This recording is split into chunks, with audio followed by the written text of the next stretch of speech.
Hello, my name is Jasmine Woodard with NACE, and I'd like to welcome you to today's webinar, How the Future Hires You, 2025 Trends in Tech Student Recruitment. We encourage you to actively participate in the chat and please post questions in the Q&A. It is my pleasure to introduce Lucille Tasker, VP of Data and Technology with Rewriting the Code, and Kate Dean McKinney, Data Visualization Designer with Rewriting the Code. Take it away, Lucille and Kate. Thank you. We are stoked to be here. Okay, happy Friday, everybody. I hope that your brain is ready to work for at least another hour before we hit the weekend, because we do have a lot of data we're throwing at you, but I promise it will be worth your time. So here we go. How the Future Hires You, 2025 Trends in Tech Student Recruitment. First off, who are me? Who are we? I'm Lucille. I'm the VP of Data Technology here at Rewriting the Code. I'm located in Raleigh, North Carolina, and I really love gummy candies, specifically Percy Pigs. And I'll pass it over to Kate. Hi, everyone. My name's Kate. I'm the data visualization designer at RTC. I'm also in Raleigh, North Carolina. I also love gummy candy. We have a lot of things in common. So, who is writing the code, or lovingly known as RTC? Well, we're a nonprofit dedicated to empowering university students and early career women in tech. We do so through mentoring, job access, in-person and virtual events, community development, and lots of different learning opportunities. Our goal is to reshape the future of technology through those mediums. We are an organization that has 37,500 members globally and growing every day. We're located in over 180 countries with 14,500 of those members in the US. About 35% of our members are outside of the US, and we're located in 1,300 different universities. 65% of our members are pursuing a CS degree specifically, but almost all of our members are interested in tech in some way. Quick breakdown of the race and ethnicities that are represented in our community, largely South Asian and East Asian, but across all different races and ethnicities. Like Lucille said, we are going to be throwing a lot of data at you during this presentation. We are a data-heavy organization. We collect our data through a variety of different sources, the first of which is our monthly pulse surveys. These surveys are point-in-time data and are designed to give insights to our members and partners at many times throughout the year to better inform their programming and their decision-making. We collect these surveys from both our students and our early career populations. Our second data source we will be pulling from is our internship experience report.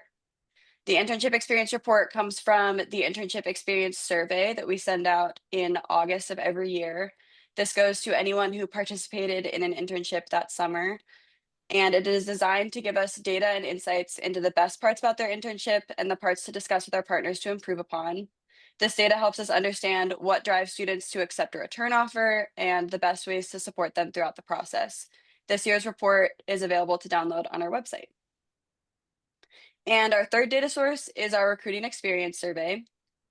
The survey goes out at the end of May. This year, we collected data from 3,400 women in tech to better understand their own experience in the process and help structure a guide for recruiters to optimize their recruitment and retention, the results of which will be published in an upcoming report. So without further ado, let us dive into the experiences and sentiments of our students. We'll start by setting the landscape. So what are the pain points that students feel in the recruiting process? Students believe the recruiting process is largely out of their control. So they say things like, seems like a lot of luck and networking instead of the process being based on skills and merit. I feel like my skills, resume, and CV are in my control. Interviews seem based on luck and how much prep time you have. So many things can go wrong. I'm interviewing with a company right now that had massive layoffs and things that feel in my control, only submitting the application. They don't feel like they have a lot of control in the process. that they're really just applying and hoping that things go well. They do know that they're strong and desirable candidates. So 81% of students say they feel like a desirable candidate, and 61% feel like they're competitive candidates, but only 33% of students feel like they're sought after candidates. So while they feel desirable and competitive, they just don't feel like they're in demand. On top of all that, the process is incredibly time consuming, and students are balancing multiple priorities. In the fall semester, our students say their number one priority is school, but this is also typically when they're kicking off the recruiting cycle. So they're going into the recruiting cycle having to balance both school priorities and their recruiting priorities. On average, interns are completing 5 coding assessments and 4 interviews per cycle, which on top of applications and interview prep takes a lot of time. And if a student's completing 5 coding assessments during their recruiting cycle, they're spending over 12 hours preparing just for coding assessments alone. That's not adding in any of the time they do for prep for a behavioral interview or a technical interview. The data shows that students are often having to deprioritize applications and recruiting to make sure that their schoolwork is complete, because again, their number one priority is getting through school. Students also say they don't feel prepared enough. Students frequently cite that interview prep material is really hard to find. Less than 50% of students feel they're prepared for either coding or technical interviews. Only 32% of students feel prepared for coding challenges, and 40% feel prepared for technical interviews. These percentages are a bit higher for behavioral interviews. They're mostly feeling this lack of preparedness on the coding challenges and the technical interviews. And what we hear students say over and over again are things like, I don't think I ever fully feel ready. Despite how much they might be studying or how bright they are, they feel like they can endlessly get study, and get better at the skill set of technical interviewing and coding challenges. Sometimes this means they'll continue studying and put off the coding challenge as long as they possibly can. Some reasons that they don't feel like they're prepped enough. The student said most of us learn data structures freshman and sophomore year. This makes it hard to stay in touch with the things we learned and put in time beyond school to prepare for technical interviews. The skills that a student might need for a coding challenge or a technical interview are typically taught in a data structures class. So if they take that their freshman or sophomore year and now they're in their senior year interviewing for their first full-time job, it's been a while since they've touched some of those skills. And in your typical computer science class, you're not often touching the skills that are needed for coding challenges or technical interviews. It's a totally separate skill set that you're now dedicating extra time to. And it's not something you're just using in your everyday school studies. This other student said, in school, coding projects usually allow ample time for testing and problem solving. In contrast, the time constraints of a technical interview can be quite daunting. So not only are they studying for a coding challenge or a technical interview that's a different skill set than what they're doing in school, but also the format's foreign to what they are used to, where they would typically have more time. They're used to project-based assessments, things that they're working on with multiple people, having as much time as they need, and now they have a time constraint. So how can you help improve this landscape and the anxiety and stress that students are coming into the recruiting process with? Well, the first thing we'd recommend is preparing candidates by sharing what to expect in technical interviews, frame it from the candidate's perspective, make sure that you're encouraging timely completion of assessments. You can reduce the delays by narrowing down their study scope. So say something like, this is similar to LeetCode Medium. That's bringing it into their language. LeetCode is typically a tool they'll use for studying. So if that'll help narrow down that they can go study LeetCode Medium problems and feel pretty good coming into your assessment. You should also clearly state expectations for interview prep, including AI usage guidelines. What we're hearing from companies this year is wildly different on usage of AI during the interview process. So make sure before your interviews start, you're talking to candidates about whether they can or cannot use AI, when they can or cannot use AI. So it's really clear because it'll be different in every interview they come to this year. And be transparent about the entire process from application to onboarding and development. The more you can build trust, it'll help improve retention, especially among women. So you've heard about how students are feeling and a little bit about how they're feeling going into the recruiting process. So let's dive a little deeper into their behavior. How are candidates preparing for applications and interviews, and when are they making decisions? So we know that students are applying to a lot more internships than both in 2024 and 2023. From our research, we found that the median number of internship applications submitted was 62, but the mean number was 113, which means that they are applying to over 100 roles. There are a lot of people that are applying in that the over 62 application mark, and the number of applications submitted increases the closer that they are to graduation. While not all of these applications may be curated, this is still a time-consuming and intense amount of work. This trend could be attributed to a variety of different things, among them the growing saturation of the job market, the amount of jobs available, and even though this number is high, when you think about the amount of time that it takes to apply, students still believe that they're being selective when applying to internships.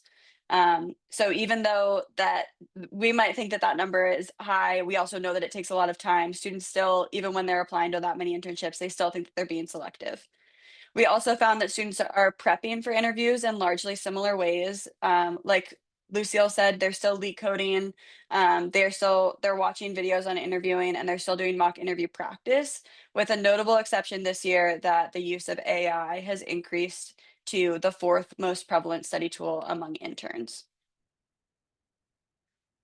And just to hit home that point that students are applying to a lot of jobs, this student said, I have applied to around 200 roles now. I'm pretty selective because I look for at least half of the major requirements to be something that I'm fairly confident in doing. I applied to this many roles because it's an incredibly difficult market. So again, even when they're applying to a lot of roles, they still think that they're being selective. They're anxious. They're anxious about navigating this difficult job market, and they're really just trying to secure anything that they can, while still trying to be remotely selective. For those of them that were still seeking roles during this recruiting season, the second and third most cited challenge are related to technical interviews. 52% said that they felt the completion of technical interviews was one of the biggest barriers, and 50% said the lack of coding and technical interview experience was one of the biggest challenges. While this could be attributed to the lack of practice and experience, it could also be a product of never feeling like they're prepared enough, similarly to what Lucia was talking about. This is a common theme that we find in our students, is that no matter how much they prep, no matter how much their time they're dedicating to the process, they really just won't feel prepared enough. There's a lot of heightened anxiety around this process. And we also know that they're dedicating just a significant amount of time throughout this process, and especially during the fall semester. So when are students and new grads receiving offers? On this graph, we have the recruiting cycle by month on the x-axis and the number of offers received on the y-axis. Interns see a significant spike in offers in November and then March of the following year. And then new grads see a much more consistent time frame among offer timelines, but they still have two spikes, one in October and one in March. And then how long do they have to make that decision? So I want to take a second and highlight a theme that we're going to be coming back to. Students want and need as much time to make a decision as they can get. This is their first professional job oftentimes. They're young, they don't know how to read a job offer, they need to talk about it with all of the people involved in that decision, and they just need time to digest everything that is contained in that offer. So we found that the most prevalent decision timeline is 2 weeks, but the majority, about 54%, said that they had to make a decision with less than a 2-week timeline. So oftentimes, students will feel pressured in that timeline to make a decision. They might make a decision that doesn't align with their needs and values, and that could lead to a potential renege in the future. So what we recommend is if your decision timeline is 2 weeks, we recommend that your decision timeline is 2 weeks or more, and you could potentially see a higher conversion rate. And then in general, you just want them to feel, you don't want them to feel rushed because it's going to pay off for both them. They're not going to make a decision that they are going to have to go back on in the future. And you want a candidate that's 100% bought in. On the topic of offers, let's talk about conversion optimization. So, what factors are candidates using to determine offer acceptance, and what can you do to optimize? The top 3 reasons that interns and new grads choose jobs are location, salary, and company factors. On the left-hand side of this slide, we have the intern top factors. Those are salary, location, and company name recognition. Company name recognition means, what is your brand? What does your brand mean? How likely is somebody recognized your company name or your brand? Interns are hoping to have something on their resume that stands out. On the right-hand side, we have new grads. Their top reasons for accepting a role are salary, location, and company culture. So a slight difference here. Company culture is more things like mission, values.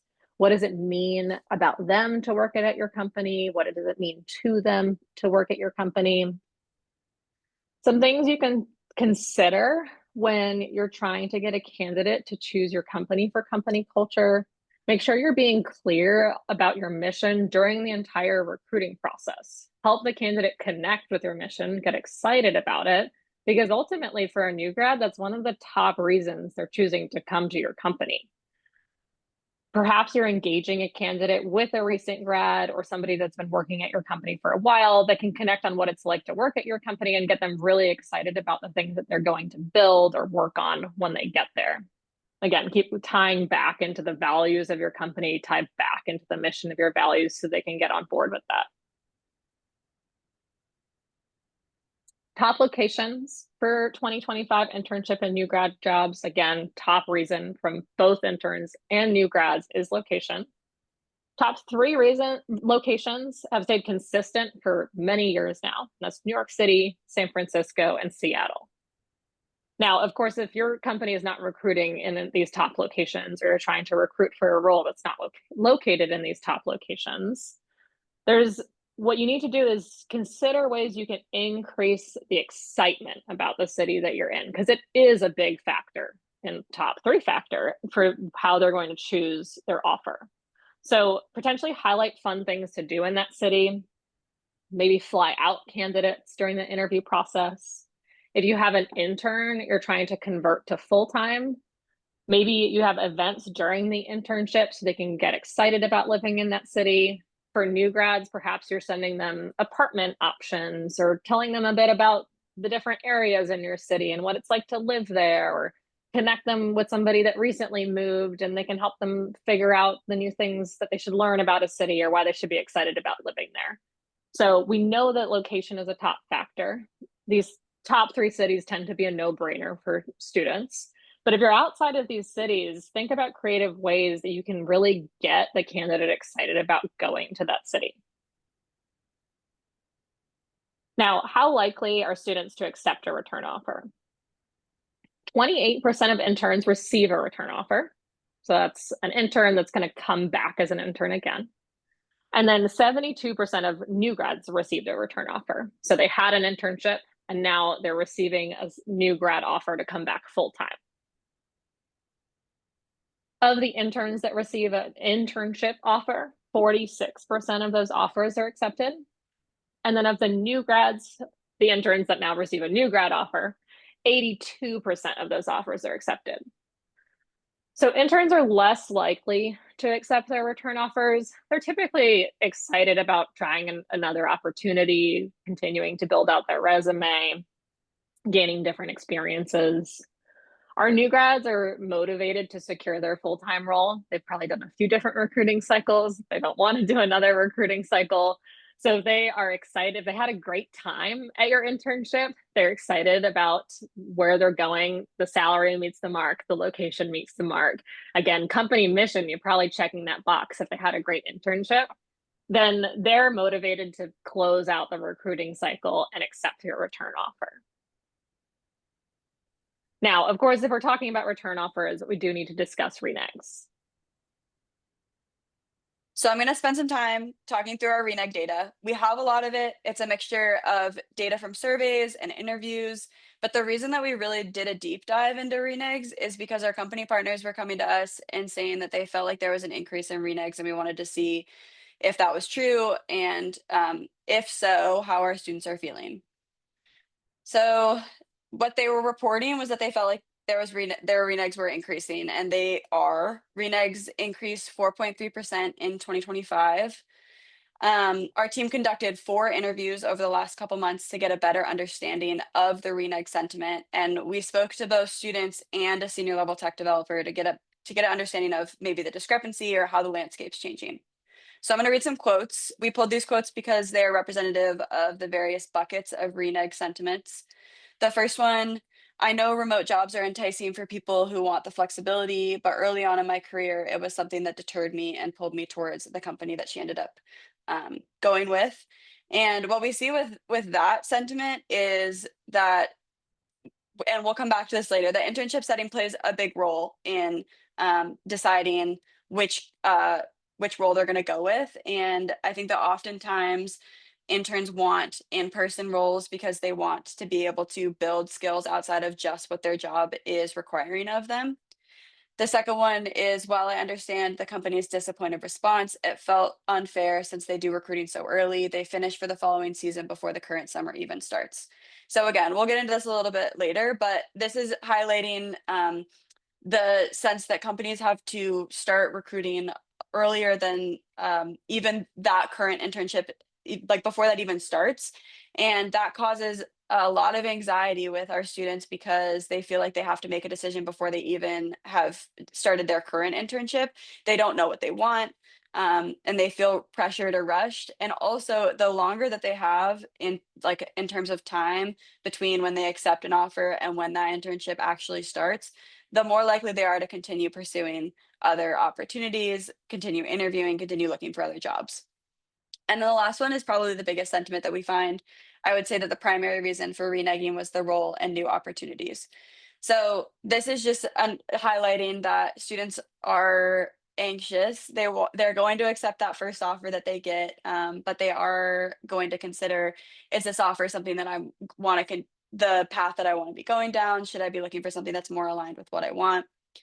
And we also found that members understand the impact that reneging could have on their potential for future employment at that company, but they think of it as a smart decision. They report that it's encouraged in their peer circles and they just want to find the best offer for them.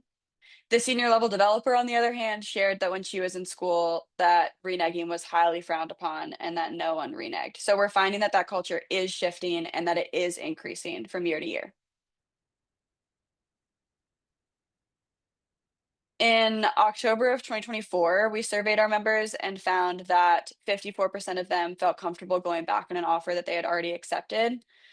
But what else do we find? We found that 11% of students would stop interviewing after accepting an offer. So, just to highlight that, the converse of that is that there's a majority of students that will continue to interview even after accepting that first offer. So, keep that in mind. We'll return to that in a second. We also found that 50% of interviewing students do so to ensure that they're getting the best offer, and that 61% of students chose receiving a better offer elsewhere as their top reneg reason. So going back to what I was talking about in the previous slide, this is the common reneg theme, is that they're going to take that first offer because they want to secure something, but they don't always feel like that aligns best with what they want, and so they're going to keep pursuing something that might align better. And then 17% of students would renege without hesitation for a more favorable offer. So this is a lot of data. What we know is that students are facing an unprecedented job market right now. They're facing higher unemployment rates than ever before. And some of our members are just really concerned about receiving an offer. So again, they'll accept that first one, even if it's not the right fit.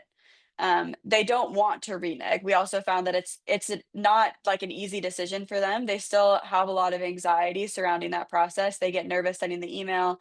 They get nervous talking to that company about their other decision. But they're making that decision because they feel like it's the best offer for themselves. I also feel like as I just want to highlight that in the world of social media too, there's like a skewed sense of what students are looking for, how they should be handling this situation. So again, the reneg culture is shifting. We're keeping our finger on the pulse. There's a more comprehensive report coming this fall. But since we know that the majority of students are going to continue interviewing and we can't really change that, what can you do to help reduce that on your team? So we have 4 recommendations. The first one is considering key forum activities to ensure candidates continue to stay excited about the roles in your company. So what does this look like in practice? What I will say is that if students are hearing from you the last time when they accept that offer and they're not hearing from you until they walk in the door on their first day of their internship, that's going to create a lot of time where that student isn't engaged in their offer in your company. So what can you do to keep them engaged? Can you fly them out? Can you have them connect with their team? Maybe start work on finding them a mentor, a variety of different ways to keep them excited about their upcoming role. Recruiting and hiring manager relationships matter. Candidates want to feel like the company cares and they want to connect with a real human. So this goes back to the like a little bit of the renege sentiment. If they are connecting with somebody, if they actually have a human that they're interacting with, and that feels like um, a personable relationship, then they are going to be more likely to come to you when they have a different offer and say, "Hey, this is an offer that I'm considering," and they're more likely to open the door to have that conversation. Offer acceptances factors still apply. Location and salary will be the first things considered when contemplating a renege. So going back to what Lucille was talking about earlier, location and salary for both interns and new grads are the top factors for considering an offer. And if you're not in those top metro areas, consider other things that you can do. Consider compensation packages when you're talking about internships and new grad offers, and give the students ample time to make a decision and be conscious of the recruiting timeline. So again, if they're having to make a decision about the 2027 internship before they've finished their 2020, before they've even started that 2026 internship, that's going to cause a lot of anxiety, and it's also increasing that timeline between when they are accepting the offer and when they're actually starting that internship. So just give them as much time as you can. I know that the pressure is on for organizations to start moving back that recruiting timeline, but be conscious of the effect that that has on candidates. And then lastly, Gen Z values transparency more so than other generations. Lucille did an interview with Success Magazine in May where she highlighted the importance of trust building with this generation. Be upfront with your expectations when things pivot. Give your candidates the reasoning behind the change. It will go a long way to increase that retention. And this also goes back to offer acceptance factors that Lucia was talking about earlier. New grads are really looking for the values aligning with their own values. Company culture is that third highest factor in offer acceptance, and just highlights the importance of transparency and straightforwardness with this new age. Let's talk a bit about returnship. So from the data and our internship experience report, what does that say about returnship likelihood? So your interns coming back as new grads, and when are students rejecting offers? The top reasons that students reject offers starts with misaligned career goals. What we'd recommend is encouraging your intern hiring managers to ask the interns really early on in the internship what their goals are, and then make sure you're sprinkling that into the internship project. So have the intern come in and tell them what they want to tell their manager what they want to accomplish by the end of the internship. If you can, give them some of that opportunity during the project. If you can't, are there ways for them to work on those skills outside of their specific intern project? Can you connect them with somebody that's an expert? Can you have them shadow somebody that might be working in that area? Give them an opportunity to continue on with their career goals, whether it's aligned with the project or not. Again, connecting early on in the process is going to be important for that. Then you have interns that want to explore other options.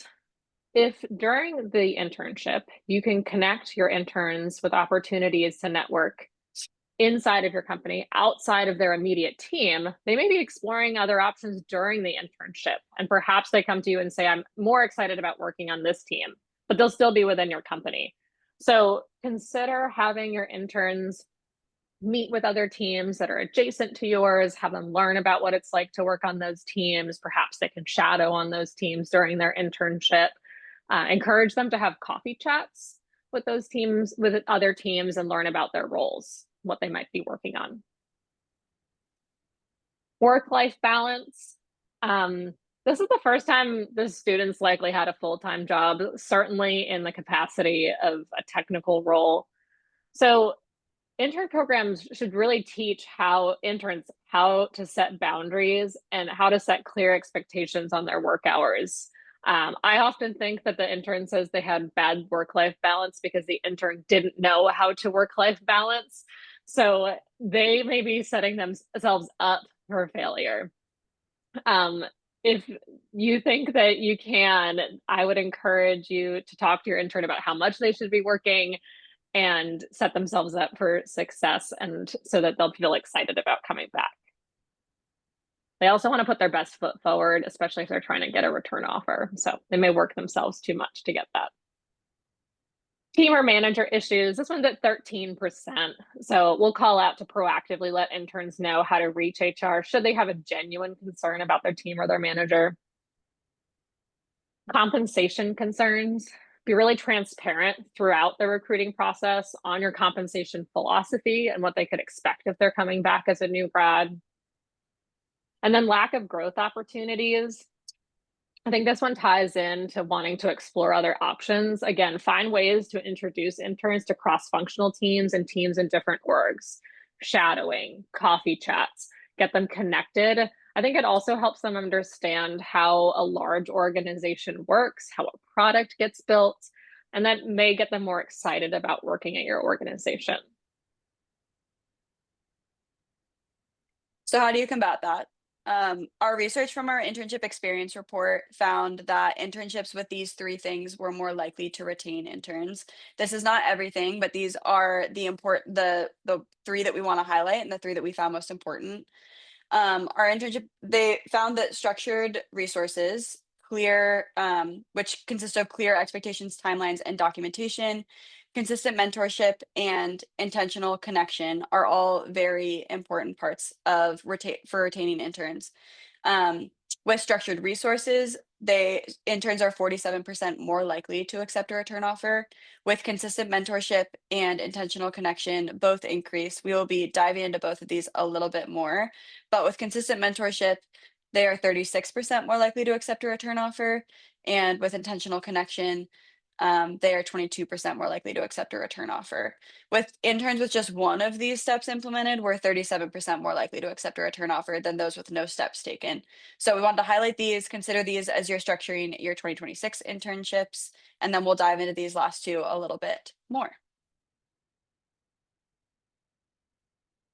So we found that connection and work environment are directly correlated. There's a lot more that goes into that, but we're going to start with the work environment piece. Connectedness in remote internships is 39% lower than connection in in-person internships. In-person internships are more advantageous for interns, like I talked about earlier. In the long run, they are learning skills outside of what their day-to-day job is. They're learning how to network. They're learning how to talk to people in a professional environment. They're learning how to give presentations. Different things that you can find in in-person internships than it would be, and it's harder to create those in remote settings. In-person internships garner the highest rate of connection, but hybrid settings are the most preferred for students. So consider an in-person internship setting for your internship, and then consider that hybrid is the most preferable setting and would work best for new grads.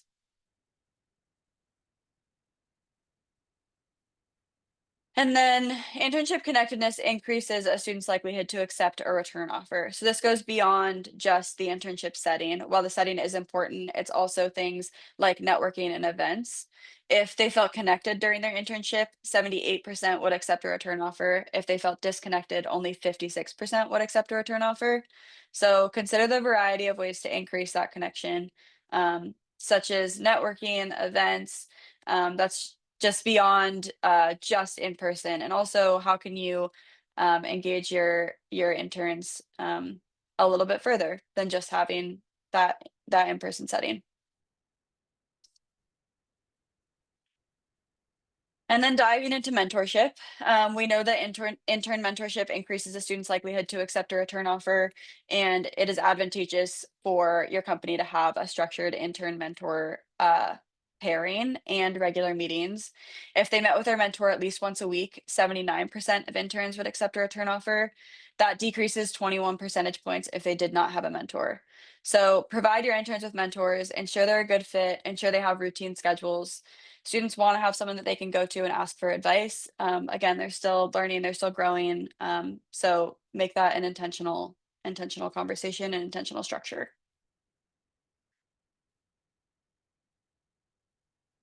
And then lastly, internships in general positively improve a student's likelihood of pursuing a career in tech. We found that 69% of students said that they were more confident about a career in tech after completing their 2024 internship. This number increases by 3% if they had a mentor, but drastically decreases by 29% if their mentor was unsupportive. So this just brings everything home. Mentorship can make or break a student's perception of their internship and their future career in tech. They want to feel like they belong, they want to feel seen, they want to feel listened to.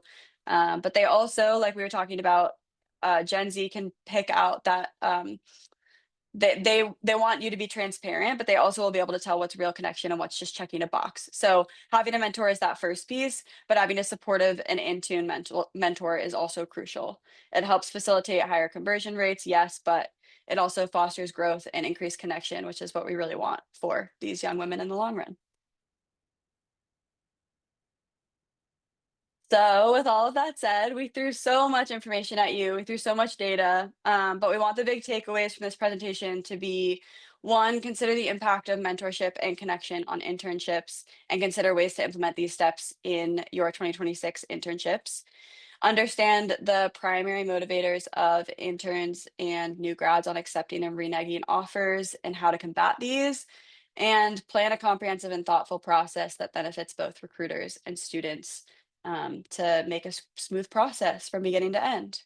So thank you very much for your attention. And with that, we will take any questions.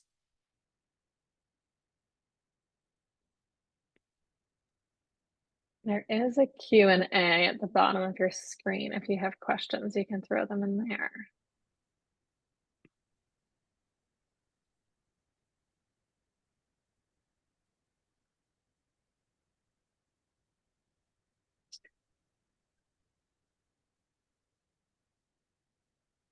And I know that Jasmine put in the chat that there'll be a recording that's made available in the next few days. So you can come back to any of this content and check out the slides a little more deeply if you have questions about any of the data.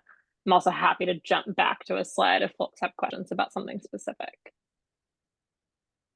First question we've got here is, how can a company that's not known for technology build brand recognition? I'll start here, Kate, and you can jump in if you have any thoughts. I think I actually particularly like companies that aren't known for technology. I think that oftentimes a student that goes into computer science thinks that they have to work at like a traditional software development company. And they may be particularly excited about working at a company that's not in technology, and that may align more closely with their passions. So I think especially with new grads, and we're talking about Gen Z new grads, connecting them with your mission or the product. So finding somebody that has like a passion or a skill set in that area, that may that'll probably get them excited about your company. So now you're looking for people that I'm thinking in my head for some reason, I'm thinking about John Deere. Like if you're a company like John Deere, you're not known for being a tech company. You're gonna want to find people that are like super excited about farming or like super excited about machinery. And like that may be somebody that you're gonna bring your brand to the focus as being something that's their passion. I also say it goes the other direction. I remember a question that we had a student ask in one of our Slacks was like, I'm in charge of building the entire tech program for my organization, like for a startup. So make sure that there's support there for them as well. Like if they're not, it goes both ways. So if they're like, yes, we want them, they're going to be really excited to have to be in an industry that's maybe not tech forward, but also provide them with some mentorship and some guidance on that as well. And I will say, companies being known as a brand, a technology brand, isn't a top reason that somebody's accepting an offer, right? Like it is just that they're excited about the mission. Um, Whereas an intern, some of that they may have more of the brand name recognition, but definitely the new grad side when they're coming for full time. Nicole, how do we contact you if we think of more questions later? Again, the recording will be posted after the fact, and then Kate and I are always, we'll post our names back here at the sec. We're always welcome. You can reach out to us on LinkedIn too. Slides, Linda. Yes, I think Jasmine said she'll post them within 3 to 5 days in your NACE account.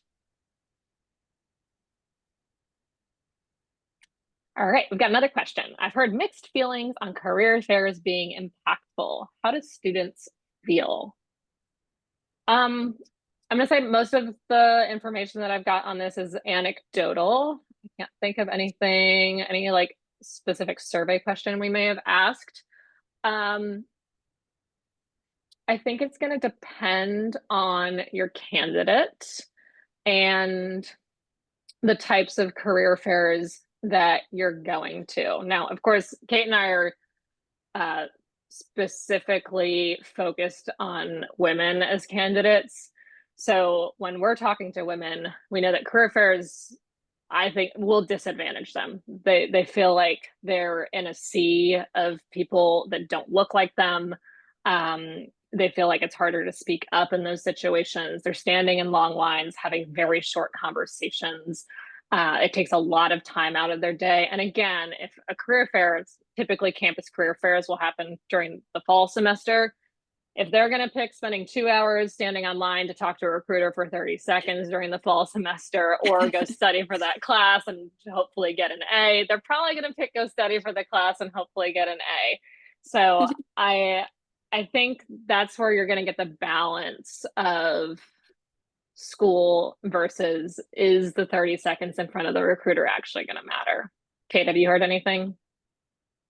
I have not heard anything specifically, but I do feel like if they are attending a career fair in the fall, you're absolutely correct. That would be harder to fit in the time. But I think that they're impactful regardless. It's that piece of networking and getting your face in front of people is always more helpful.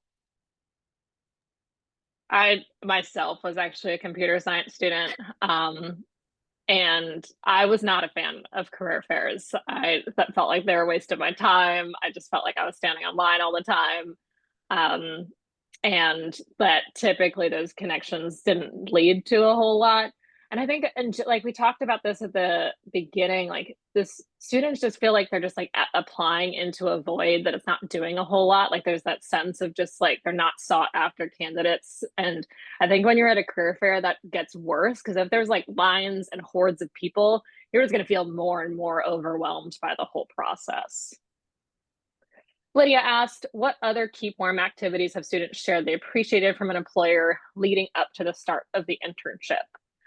I think connecting them with a near peer is always a good option. So perhaps somebody that's recently joined your organization, if you had a previous new grad class, that could be a good opportunity to connect them.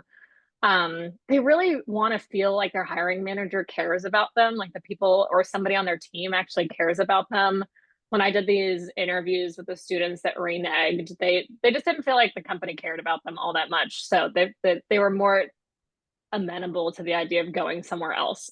So the more you can get them, I think the people really matter, especially for this generation of students. So get them excited about somebody that's working at the company, and connect them with those folks. I would say that was the biggest piece for my internships is feeling like I could talk to the people that had already gone through this process. So that's just, I feel like the biggest piece. I moved to a new city after graduation, and things that I think would have been helpful for me is like, I've never lived there. I flew there like once, like you don't know what areas to live in. Like if like perhaps you give them a list of like cool apartments to check out, or like this area is known for being super hipster and this area has like a ton of coffee shops, or this area is super walkable. Like those kinds of things go a long way. You may be, you can connect them with someone that's lived in that area for a while or can give them some tips. I think that all kind of gets your two birds with one scone situation. Like you're going to get them excited about the location, and you're keeping them warm because they feel like they care about them.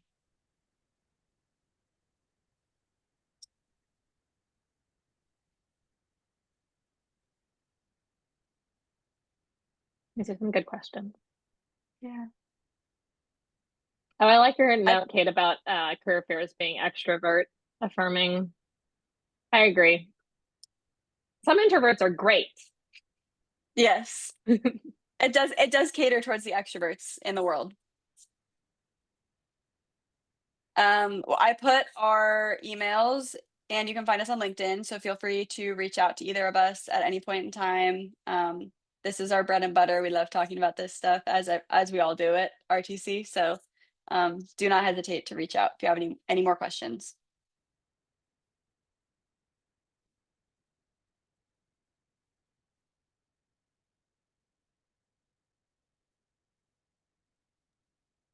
Okay. I think we can close out if we don't have any more questions and let you all digest for Awesome. 15 minutes before your next meeting. Appreciate Thank your you all for your time. time. Thank you. Thanks all for attending and have a great rest of your day.